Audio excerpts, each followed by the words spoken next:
Partido de Pedro Pablo Kuczynski están aquí esta mañana. Hay un tema gravitante que se tiene que definir en las próximas horas, así lo ha determinado el Jurado Electoral Especial. Con urgencia tienen que resolver el caso de la exclusión de Keiko Fujimori. Con estas evidencias, no solamente les quiero preguntar qué cosa creen que pasará, pero si es que está fuera del mapa Keiko Fujimori, ¿cómo podría seguir la campaña teniendo en cuenta el bolsón que ella tiene de electores? Mauricio Mulder. Bueno, nosotros somos rivales políticos. Nuestro juicio siempre tiene, pues, de todas maneras, claro, un sesgo, pero sin duda, si con el caso del señor Guzmán, el hecho de que figurase en algunas encuestas con cierta expectativa, no debió ser tomado en cuenta, como correctamente finalmente ocurrió, y todos decíamos que ese es un elemento que, mal que bien, no tiene nada que ver con el que se cumpla la ley. Bueno, si es que la comisión o dirección, no sé cómo se llama, porque ahora las estructuras burocráticas son tan complicadas, de fiscalización del Jurado Nacional de Elecciones determina, y el propio jurado también, que sí está aprobada la entrega de dinero, chau, así es la ley, pues. Y he visto que además hay denuncias por lo menos de 4 o 5 casos más al interior de esa organización. Sí. Algunas de fechas anteriores que podrían ser excusables si son antes del 17 de enero. Pero todo lo que se haya regalado después del 17 de enero, bueno, esa es la ley, ¿no es cierto? Puede haber sido mala la ley, apresurada, todo la pueden criticar, pero es la ley. Y si ya se aplicó para un candidato, se va a tener que aplicar para todos los demás. La palabra fraude está ahí, ¿no? Como una sombra. Y sí, no se puede negar que las actitudes y las acciones que han tomado el organismo electoral, pues efectivamente ha ensombrecido, por más que haya sido tomada la determinación con apego a la ley. Pero mira, yo he sido personero técnico de los partidos que competimos en el año 2000 contra Alberto Fujimori, y yo creo que la palabra fraude es exagerada. Si hubiera fraude, no estaríamos acá sentados, ¿no? En esa época ni siquiera podíamos ir a la televisión. Por otro lado, no habían reuniones en la OMPE, ni en el Jurado Nacional de Elecciones, ni en ninguna instancia. Los mítines eran permanentemente saboteados. Habíamos desaparecido por completo de la prensa y solamente aparecía Fujimori. Es decir, cuando hablan de fraude, no solamente están hablando de manera exagerada y fuera de toda proporción, sino que lo único que demuestra es un ánimo de generar desestabilización. Y me recuerda mucho al caso de Andrés Manuel López Obrador, ¿no? Cuando se negaba a reconocer el triunfo del PRI en una competencia mexicana. Hacía sus plantones, iba a las instancias internacionales, pero le faltaba lo que a todo político debe tener como atributo, ¿no? El realismo, ¿no? La visión de la realidad. Como acaba de señalar Mauricio, hay una ley draconiana, lo que sea, pero es la ley. Y en el caso de Guzmán y Acuña, ellos han sido protagonistas de una serie de hechos que los han llevado a esta situación. Desde octubre del año pasado, la revista Semana Económica señalaba las deficiencias administrativas, ya que ellos lo tratan así, hablaremos así, del señor Guzmán. Y el señor Guzmán la subestimó.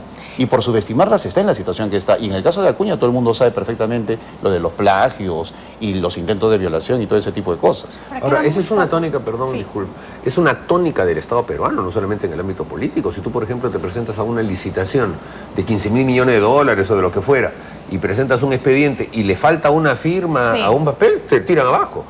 Anda a la SUNAT y a ver, presenta tu declaración y te falta un solo dato y tampoco vale. Entonces, es un poco también la exigencia con la que estamos acostumbrados en el Perú, porque se necesita una formalidad demasiado precisa. Quizá dentro de un mecanismo de reforma del Estado, en donde la ley de simplificación administrativa sea la tónica, estas cosas puedan soslayarse, ¿no? Ahora, estamos a la vuelta de la esquina con el tema de las elecciones, y a la luz de la cantidad de tachas y pedidos de exclusión que se están presentando, ya hay algunas voces que hablan de la posibilidad de postergar las elecciones. ¿Ustedes cómo ven esta situación? Eso es absolutamente imposible. Primero, que no tiene un marco constitucional, no hay autoridad que esté imbuida del criterio de una postergación, y simplemente son voces de carácter político de aquellos que lo que quieren es patear el tablero porque consideran que ya su candidato pues no tiene ninguna posibilidad. Pero no suma eso, por ejemplo, el tuit de Nadine Heredia ayer, que hablaba sobre esta parcialización del Jurado Nacional de Elecciones. Es que Nadine Heredia, al perder a su candidato Guzmán, es la que no va a tener bancada, ¿no? Y por lo tanto estaría ella animada a tratar de postergar las elecciones. Entonces por ahí viene, pero yo no creo que tenga el rumor viene por ahí de esa intención. Puede haber. Desde ¿no? Palacio Puede de haber, Gobierno. pero lo que sí existe son voces disonantes con el concierto de los demócratas, que sí queremos de que esto marche. Aparte que no existe una situación ni de fraudulenta ni un ambiente como para llevar a eso, ni siquiera lo que se anunciaba del fenómeno del niño. Hoy día empieza la impresión de las 23 millones de cédulas electorales y no pasa nada de eso. Esas voces tienen que ser vistas como lo que son, mínimas, en relación a la amplia mayoría que desea que el proceso se lleve el 10 de abril y no hay condiciones para eso, de ningún punto de vista. Hay un tufo antidemocrático e intolerante en la señora Nadine Heredia en el Partido Nacionalista. Como ellos han tenido su propia incapacidad de poder estructurar un proceso normal de elección de candidatos, tuvieron uno, después otro, tuvieron broncas internas, impugnaciones internas, etcétera. Todo como consecuencia del desmanejo de lo que es, llamamos entre comillas, Partido Nacionalista. Y después, como su candidato tampoco prendió, un candidato que entró en ánimo de pechar permanentemente, y la gente se cansa también de ese tipo de circunstancias, entonces tuvieron que retirarlo por una estrategia política de mantener una inscripción. Y después decir, bueno, entonces que se muera Sansón y los filisteos, todo no vale, aquí todo es un fraude, propiciado por el propio presidente de la República. Ese documento en donde están retirando al señor Urresti, sí, dice que no hay condiciones democráticas en este proceso, y lo firma el señor Ollantumal-Atazo, el que debe garantizar, porque ese es su papel, que el proceso sea democrático. Y él firma eso, es una irresponsabilidad. Felizmente ya se van, y creo que mientras más lejos estén de la política en estas circunstancias, mejor para el proceso. Y lo firma cuando no tenía razón de hacerlo, porque ya estaba firmado por el Consejo Ejecutivo Nacional de ese partido. O sea, él quiere plasmar su firma con algún propósito. Pero hay algo que resulta inquietante y que tiene que ver con la legitimidad de todo el proceso y con la de la persona que venza en las elecciones. Tienes un 9-6% que quería votar por César Acuña y ya no lo va a hacer porque está excluido. Un 18% que quería votar por Guzmán y ya no lo va a hacer porque está excluido. ¿Qué sucede si excluyen a Keiko Fujimori? ¿Qué pasa con ese más de 30%? Tendrá que reacomodarse, como siempre sucede. Y además, siempre pues las cifras de las encuestas te marcan una tendencia, una intención o lo que fuera, pero no son determinantes. No, pero más allá de las cifras, yo voy al hecho que, oiga, esa era la candidata o el candidato por el que yo quería votar y ahora 3 es una cantidad muy grande de electores que se ven en la nada y que no pueden ejercer su voto como ellos hubiesen querido. Bueno, pero las reglas de la democracia se tienen que aplicar a nivel de todos los ciudadanos, y los ciudadanos tendrán que escoger entre lo que la democracia permite que sean los candidatos, en el supuesto de que haya un retiro en esas circunstancias. Pero no hay otra alternativa, porque así es como funciona. A ver, cuidado, porque eso es lo que quieren algunos para patear el tablero. Las circunstancias en las cuales está envuelta Keiko Fujimori no son similares a la de César Acuña, en el cual había un audio firme y contundente, sí, en el cual con voz propia y con lo tiene que valorar el Jurado Nacional de Elecciones. Y en el caso del otro es una situación confusa, que por lo tanto merece una investigación. Entonces, aquellas personas, empezando por Nadine Heredia, que quieren en estos momentos a ese bolsón de 25, 28, 30% que está junto a Nadine Heredia, están promoviendo esta situación, son los que de repente quieren patear el tablero para luego decir, se fue 38%, 16% del señor Guzmán y 3% porque ya estaba deshaciéndose del señor Acuña, ¿no? de intención de voto, y por lo tanto, como el 50% ha quedado sin opción electoral, esto no va adelante. Hay que tener mucho cuidado. Yo no estoy dentro de esa línea. Yo creo que el evento de Keiko Fujimori es completamente distinto, merece una investigación. Si existe esa falta, pues tiene que salir, pero como te digo, hay una serie de situaciones complejas que no creo que lleven al jurado a ese extremo. Pero eso es lo que quiere Nadine Heredia y compañía, porque le teme obviamente una comisión de investigación por todos los hechos en que está involucrada. Pero además se reparten la torta electoral como si ya hubiesen habido las elecciones. Un momentito, las encuestas están absolutamente sesgadas, a mi modo de ver. O sea, el hecho de que GFK, por ejemplo, le sacara una encuesta justo el día, 2 días antes de lo que había señalado, para que pudiera influirse sobre el Jurado Nacional de Elecciones, demuestra que es una encuestadora que tiene una proclividad.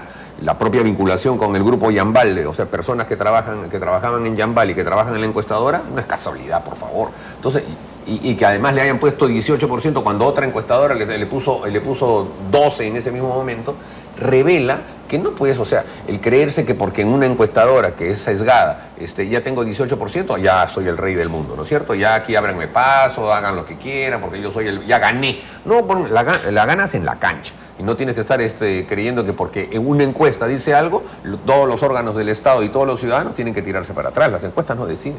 ¿Y cómo se siente en este momento el candidato Alan García? Porque en los últimos días no lo hemos estado viendo conversando con la prensa, ha hecho una actividad, un meeting en realidad con unas agrupaciones musicales, pero tampoco ha querido dar un discurso, y también lo hemos estado viendo como un poco molesto.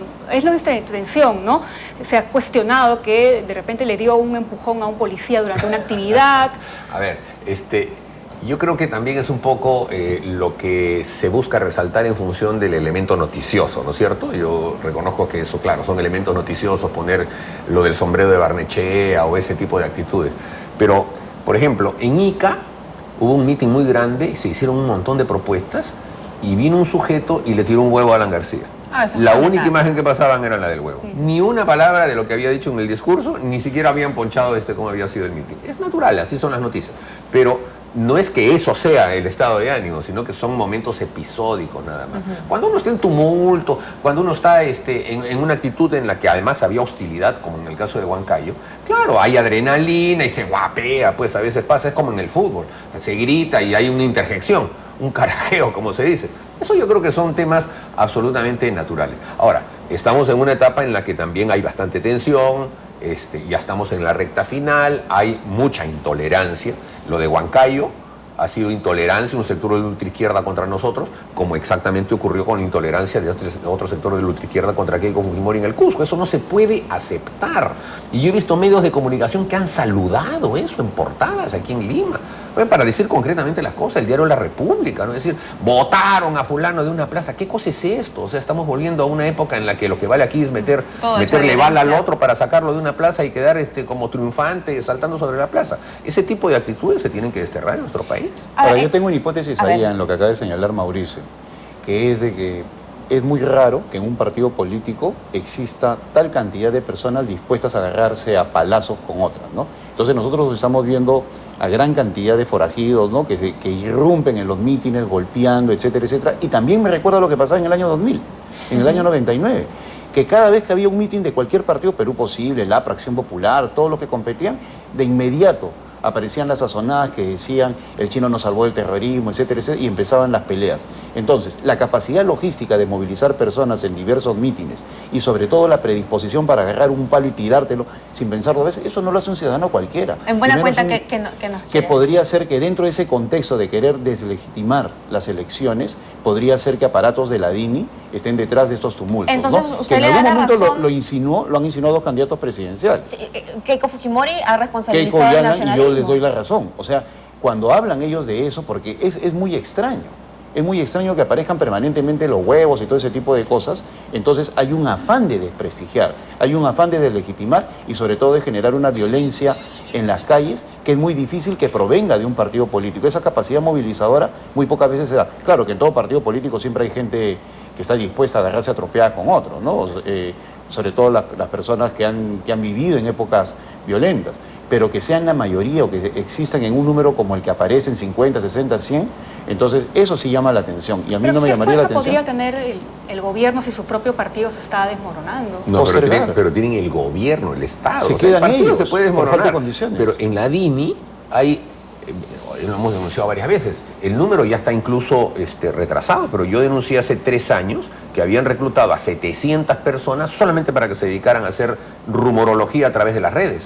Yo creo que ahora ya nos quedamos cortos. Deben haber por lo menos 4 veces más de personas que no necesitan estar en una planilla. No es que fulanito va a estar en la planilla de la DINI y se va a dedicar a este tema. No, es la secretaria del ministerio tal, el chofer de tal sitio, al que le dan $50 al mes, lo que fuera. Se lo dan así por lo bajo y su papel es simplemente hacer tuiteos. Bueno, de la misma manera se recluta gente para que vayan y golpeen. Eso lo puede hacer el Estado, el gobernador, lo pueden hacer las autoridades que están alrededor del tema de los programas sociales. Ellos van y juntan a la gente y le dicen, bueno, ahora para que ustedes reciban mañana su ración, que no sé, pero necesitamos que apoyen al presidente Humala, vayan por allá, y los llevan a todos, le dan su palito, le dan sus cosas y tiren sus 4 consignas.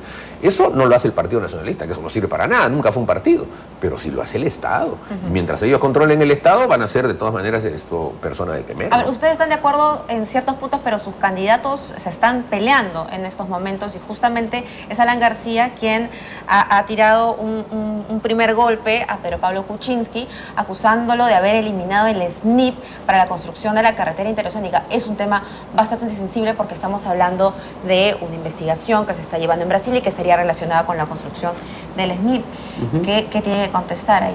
Bueno, de que son simplemente frases que nacen en este contexto, en el último tramo de la carrera electoral y que no tienen un mayor sentido. Nosotros hemos decidido, ante todo este tipo de ataques, simplemente contestar con una propuesta diaria, ¿no? Y estamos recibiendo de parte de la ciudadanía el respaldo a tal punto de que estamos creciendo en las encuestas sistemáticamente.